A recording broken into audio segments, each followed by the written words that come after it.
Hello foodies, ఈ రోజు మనం సమ్మర్ స్పెషల్ అయిన one of the best fruit, the seasonal fruit అయిన తాటికాయ గురించి మాట్లాడుకుందాము. నేను మా ఫ్రెండ్స్ అలా దోటెత్తుకొని పొలానికి రాగా అరగంట శ్రమించిన తర్వాత తాటికాయలు అనేది కోయడం జరిగింది. ఆ చెట్టుపై నుండి పడిన తాటికాయలు అన్ని చిందరవందరగా కావడంతో అన్ని గుంపుగా అనేది ఏర్పాటు చేయడం జరిగింది. ఆ యొక్క తాటికాయల్ని ఒమ్మాల నుండి విడదీసి గోతం పట్టులో వేసుకొని ఇంటికి ఎత్తుకొని వెళ్ళి తినాలని డిసైడ్ అయ్యాం. కానీ మా మనసు ఉండక కొన్ని కాయలు టేస్ట్ చూడాలని అక్కడే తినేసాము. ఈ యొక్క తాటికాయల్ని ఐస్ యాపిల్ అని కూడా అంటారు.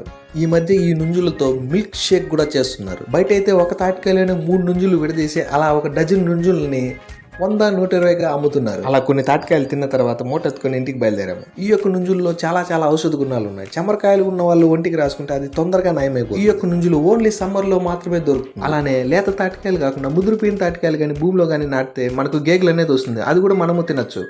మాకు తెలిసిన నుంజుల గురించి విషయాలు మీకు చెప్పాం. మరిన్ని ఇంట్రెస్టింగ్ వీడియోతో మళ్ళీ కలుద్దాం. Bye bye.